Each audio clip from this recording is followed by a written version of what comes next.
Hi, my name's Kerry Forrest. I'm the Manager of Community Planning and Development at Sunshine Coast Council. The Sports Fields Maintenance Program commenced in 2011 and provides a cost-effective way for Council to provide funding to establish sporting organisations. So Council partners with these organisations, providing up to 3 years funding for them to assist with maintaining their fields. Hi there, my name's Mark. I'm the Centre Manager down here at Caloundra Little Athletics, down at North Street, Caloundra. We're a summer competition. We operate from the 12th of September through till the end of March. We range from tiny tots from 4 years old to under 17s. We mow once a week, and to do this previously used to take us about 3 hours to mow the field. We now invested in a new mower that we got a grant for, and that has cut the time back down to about 1 hour and 3/4. Can be a lot of hard work because it is such a massive field here, and we also have the shot put and long jump area over the back there that we have to maintain as well. We share this also with the AFL, so we work with them to get it done as well. Jack from the council helps us massively. My name's Jack Ray. I work as the Parks Community Sports Field Officer in Parks and Gardens for the Sunshine Coast Council.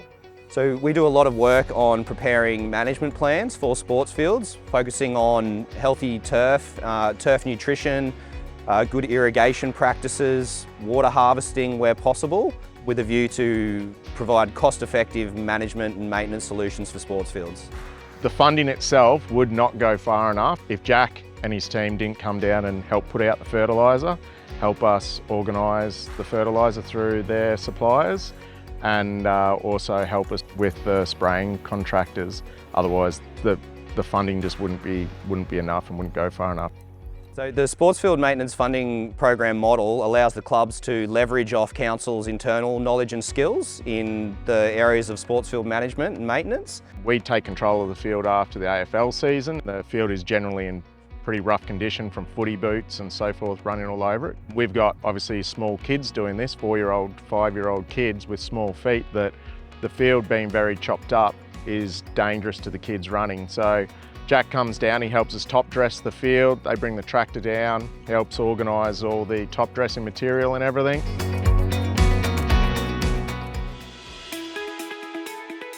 Hi, my name's Nathan Walker-Edwards. I'm the Coordinator of Sports Venues and Development. So my team looks after about 400 odd not-for-profit sports clubs around the region.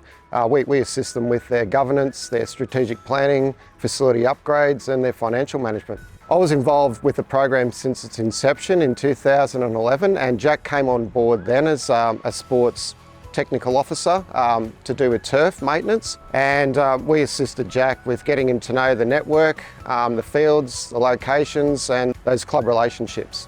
Marty Bristow, I'm President of Coolum Cricket Club.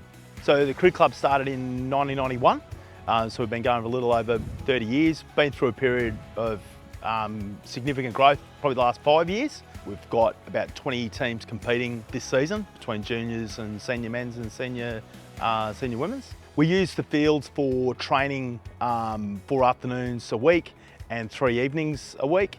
And we're playing games here Friday night, Saturday morning, Saturday afternoon. As soon as the lights are turned on, we'll be playing Saturday evening as well, and then the ladies play on Sunday. Since my observations back in 2011, there's been many benefits of the program. One is that clubs are really happy with the program. It's allowed them to concentrate on their core business, which is attracting members and getting kids and our seniors out active and healthy on sporting fields. So it can refocus their energies, I guess. Instead of spending money on equipment and facility upgrades, they can concentrate all this money on major renovations of their fields, or they can engage a contractor and get them to come in and mow their fields for them. This oval here, Ron Cargill Oval, we use just during summer because we share with the Rugby League Club. The other oval, Caulfield Chambers, we use 12 months round. So our juniors play in a winter cricket competition, which we play our games over on Caulfield Chambers. Our ground staff are predominantly volunteers, so we only have one paid groundsman. The others are all volunteers, so they're not experts in the field, and we need someone like Jack to be able to help me, help the ground staff with You know, what are we doing around spraying? What are we doing with fertiliser? Because we don't know what we don't know, and we need someone like Jack to be able to help us. A club like us can't afford to be going out paying for advice. Some of the biggest challenges for the volunteers is lack of knowledge and understanding on what they're actually trying to achieve and how to achieve it. Funding only goes so far, so the clubs and the volunteers are required to put in a lot of additional effort and support. So we try and do as much as we can to try and make the plans and the programs we put in place as simple and achievable so that the clubs can get the most bang for their buck and provide a great sporting facility for their members and passive recreation places for the public as well. If we didn't receive that grant, one or two things would happen. We couldn't look after the field and we wouldn't have a playing surface like we do. That would then lead to, say, our number one team plays in the first grade competition. If you don't have a quality surface, you can't play first grade cricket. So first thing it would do would limit the quality of cricket that we could play, firstly. The other thing it would do is, all it would do is drive up player subs. So whether it's junior fees or senior fees, everyone's going to have to pay more money because there's certain things we need to do, okay? So if we don't get a quality surface, at least to play cricket on, then there won't be cricket, especially through the after football season when we're coming through, say, September, October, and we're doing everything we can to bring the surface back from football season. We need to invest a whole lot of money, which we're doing at the moment, to get the field right and ready for playing.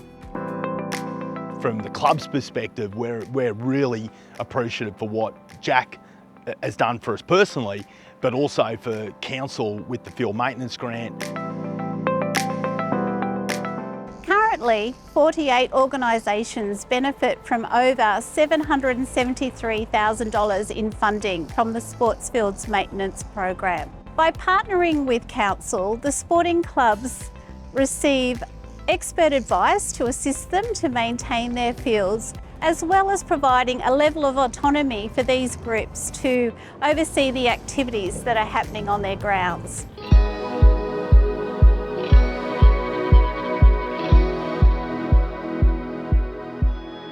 Yeah, g'day, my name's Eddie Muller. I'm Vice President for Blah Blah United Football Club.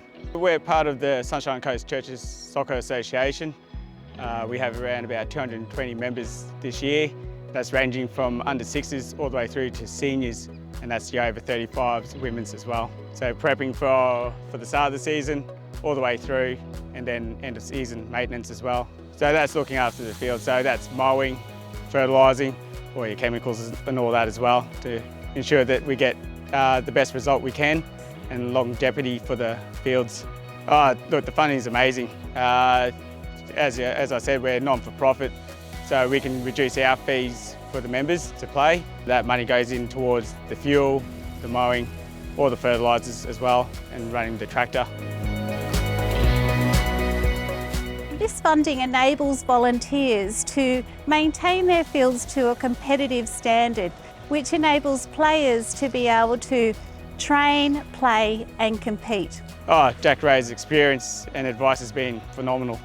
If he can teach me, he can teach anyone. The patience on the bloke is unbelievable. You got a question, give him a call, he'll give you the answer.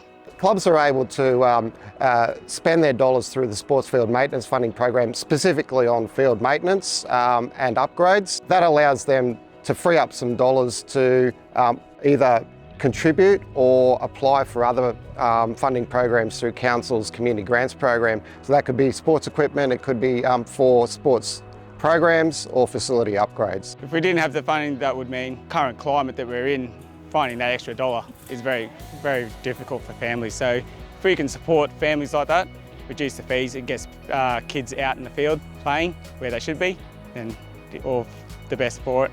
Yeah, we'd like to acknowledge Sunshine Coast Council and their funding program. We'd also like to thank Jack and his specialist team as well for their work around the clock. Myself and my team get a lot of satisfaction out of supporting our community groups, and it means a lot to those clubs, the work we do, and I know it means a lot to the community as well.